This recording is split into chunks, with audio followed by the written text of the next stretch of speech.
This video is sponsored by BotBroker, the safest way to buy and sell secondhand bots. Visit their website bottbroker.io for more information. Over the past few years, reselling and botting has been getting more and more popular. And that's because the hobby of reselling can be extremely lucrative if done correctly, and a lot of people want a piece of action. Inevitably, as the number of resellers grows, so does the difficulty due to the increased competition. And difficulty of botting limited items may indirectly affect profits for resellers. I'll explain how a little bit later. One of the most asked questions that I get in the comment sections and in my direct messages is asking me whether or not a particular bot is worth the investment. And this question is not as simple as a yes or a no. I won't go into specific bots today, but I will go into the general topic of whether or not botting is worth it in 2020. Most, if not all, bot developers will imply that their bot is worth buying by sharing success pictures on their social media, which sends the message of, if you own this bot, you can do this too. This is not limited to just bots, but many different types of companies as well, like cook groups, proxy companies, etc. If you were in this group, you can do this too. If you use these proxies, you would have been able to cop those sneakers as well. There is nothing wrong with doing this, and I encourage companies to continue to do this because success pictures are a great indicator of whether or not a product or service works for its customers. I do it all the time myself, but what might end up happening is that being exposed to success pictures like this all the time might give new resellers the wrong idea. That as long as you own XYZ bot and pair it up with XYZ proxy because the other guy on Twitter or YouTube was successful using that, then you are guaranteed to cop, which is the wrong mindset. You see all of these success posts on social media, but you never really see what goes on behind the scenes. To be able to effectively utilize bots, you need various resources. Time is the most important resource, and you will end up spending a lot of time experimenting and studying to perfect your setup. But other than that, you may also need groups, servers, proxies, Gmail accounts, and more. The vast majority of these are operating costs that you incur on a monthly basis, regardless of whether or not you're successful in getting anything. Not to mention the initial investment you made to purchase a bot. No matter how much time and money you spend on these resources, copying is not guaranteed. But in theory, the more time and money you spend on these, the higher your chances of being able to make successful purchases for items that you're able to resell for a profit. Therefore, it wouldn't be too much of a stretch to assume that the more difficult copying becomes, then the more expenses that are required for you to make successful purchases, which ends up cutting into your profits. Just by looking at Twitter success pictures, you can't really see the whole picture. How much time has that person spent botting and perfecting that setup? What are his or her operating costs? How many L's did he or she have to take before coming up huge the way that he did? These questions are very important, but knowing the answer to these still won't tell you whether or not botting is worth it.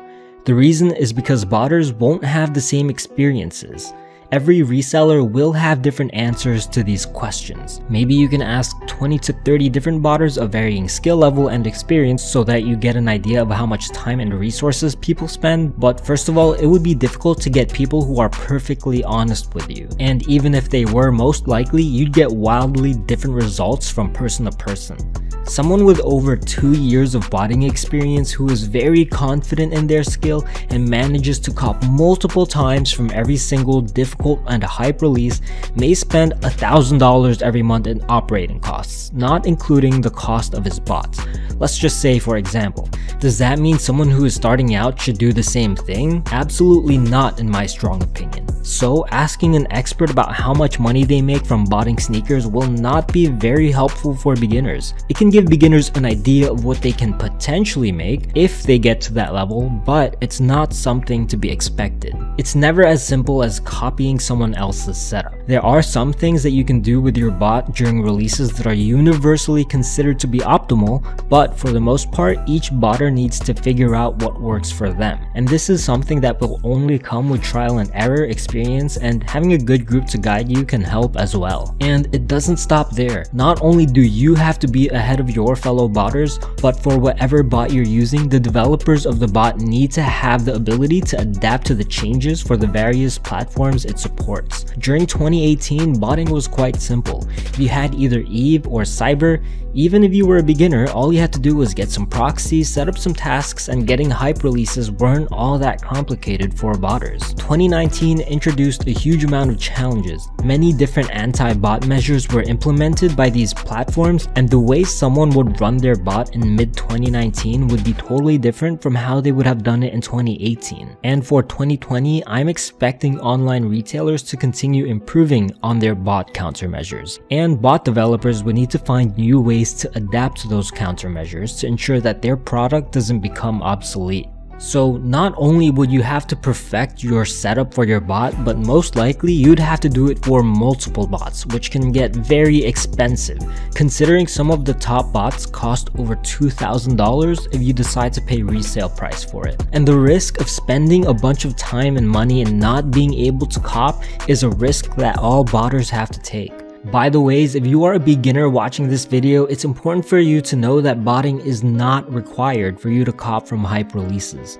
What I do think is even more valuable than bots are cook groups that can train you, show you the ropes, etc. In some cases, manual checkout methods are even more reliable than bots, and these methods can be found from guides from your group. So botting isn't everything. It is merely a tool to help increase your chances. If you're thinking about getting into botting, join a cook group first, and they will also be able to help guide you in how you can use it, since botting isn't that straightforward, especially for new users. If you're wondering what group to join, I advertise the ones that I personally use throughout my other videos, so you might want to take a look at those. Nevertheless, is botting worth it in 2020? Here is my opinion. I would consider botting to be somewhat of a gamble. Luck is one of the bigger factors as far as successful checkouts, but it isn't a coincidence why some people are able to experience success way more than other people, which means that there are skills to be mastered that anyone can work towards. But trying out botting might be worth it under the right circumstances. I'll give you a few examples. If you're a person who's living from paycheck to paycheck looking for an extra source of income, I would highly advise against botting due to its risky nature. If you spend $700 on a botting setup, let's say, and you need to make that money back right away in order for you to pay rent, you are not in the position to be botting. No, it won't be worth it for someone in this particular situation. Let's say you're a sneakerhead and you just want to cop from the occasional release just so that you have some new shoes on your feet. Don't bot. It would be way cheaper for you to just pay resale price. Or let's say you love sneakers and you want to try this reselling thing and you have a few $1,000s in your bank account that you can afford to lose. Then botting might be a decent option. Now, if you need money, but you are in decent financial standing, but let's just say you're in it just for the money. You don't care about the sneakers at all. In my opinion, either don't bother with botting and just get a regular job, or you can bot and resell while having a regular job.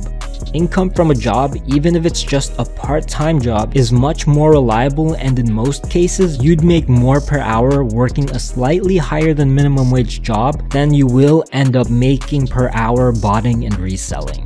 Obviously, this will vary based on your experience, skill level, and luck, but in my opinion, this is what you should expect. With all that being said, there is money to be made from the botting game. Not only that, but it's a very fun hobby. One of the most enticing things that draw people into botting is that if you are botting, you do have the potential to come up absolutely huge and cop multiples from a hype release that can potentially get you hundreds to thousands of dollars of profit per item purchased. Bots are merely a tool to help you increase your chances to do this, but it is very possible that even if you do everything to the best of your ability, things still might not work out for you.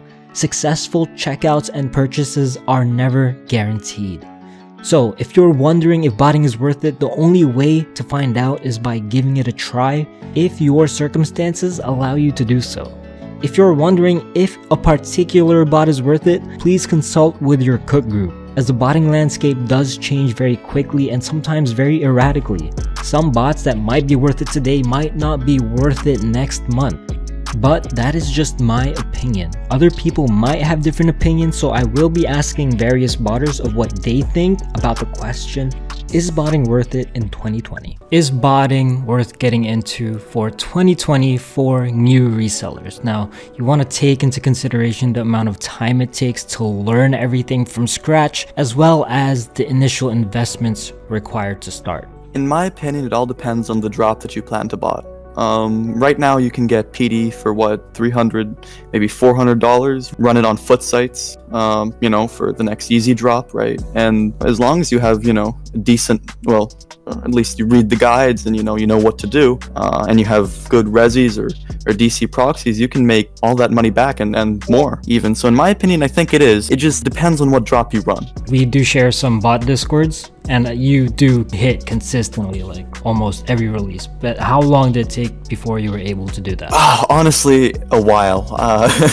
I only recently started going outside of Shopify and Supreme botting. I mean, most of the time I was just botting Shopify, and botting Shopify is very difficult. It took me a few months to figure out, exactly what to do, and then bot protection happened. So, everything kind of changed for me. It takes a few months to get good at Shopify botting, but I think foot site botting is pretty easy. I mean, the second drop that I started botting foot sites, I already hit those UNCs. I think I got like 20 or 30 pairs of those. Have you paid resell for any of the bots? I know some bots can get like really expensive, and I know you have a lot of bots. Yeah, a lot of my bots I just from trading up. I used to make a lot of bad mistakes trading bots pretty early on, and then I figured out kind of the trend that bots usually go in. For instance, I traded a Trip copy I had before Trip was an exit scam. I traded that for WAP. I held WAP for a little bit, then I traded that for PD, then I traded PD for Splash Force. I used that method to work my way up and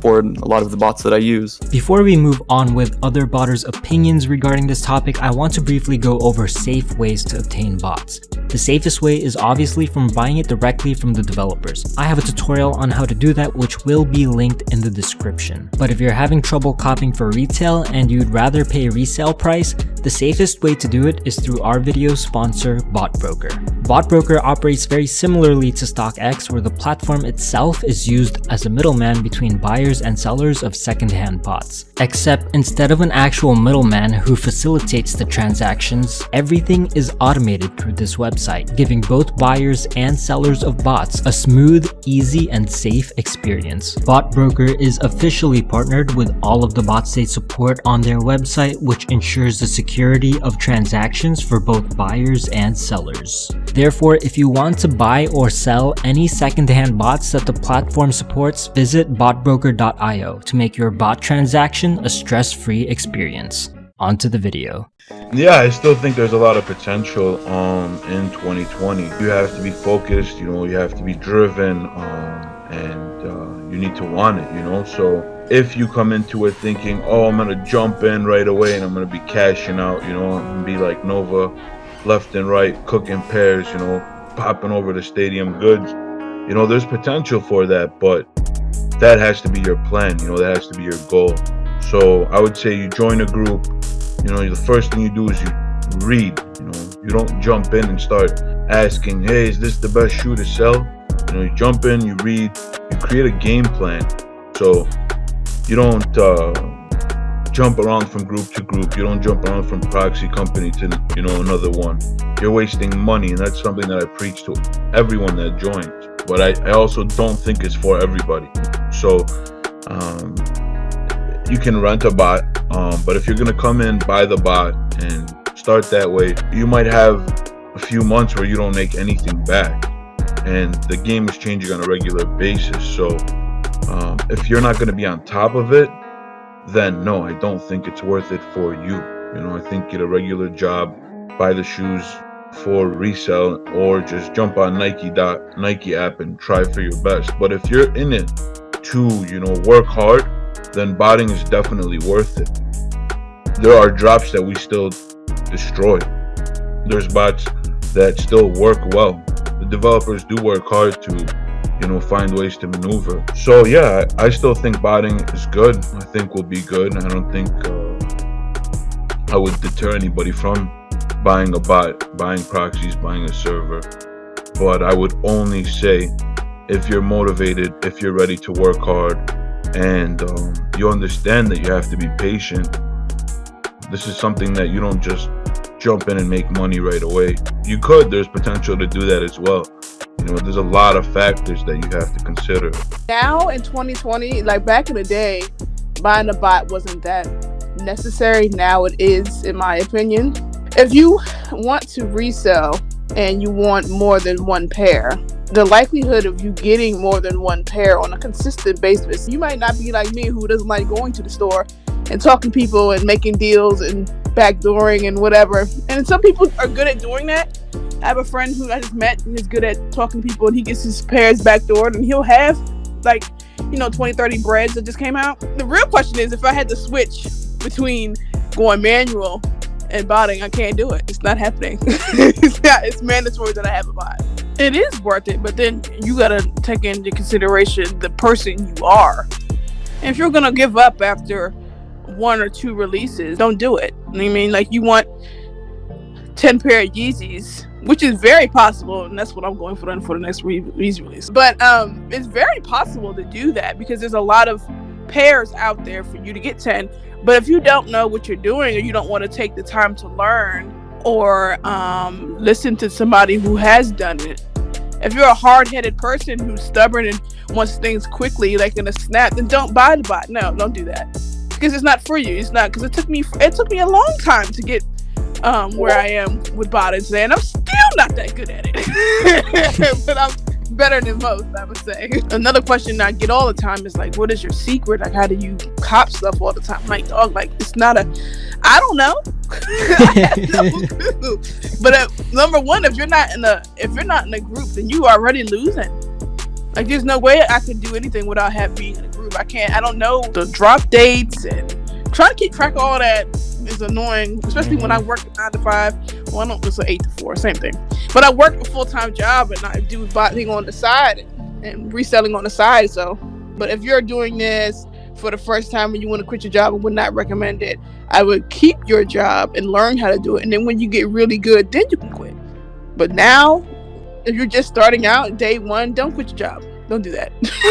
Don't do that. Thank you to all the botters that came on this video to share their opinions. I hope our information is useful for any newcomers coming into the space, and hopefully we were able to help you make an informed decision on whether or not botting is something that you want to get into in 2020. If you learned something new and enjoyed, consider subscribing to my YouTube channel and following me on my Instagram and Twitter. Any piece of support helps, and I'll see you in the next video.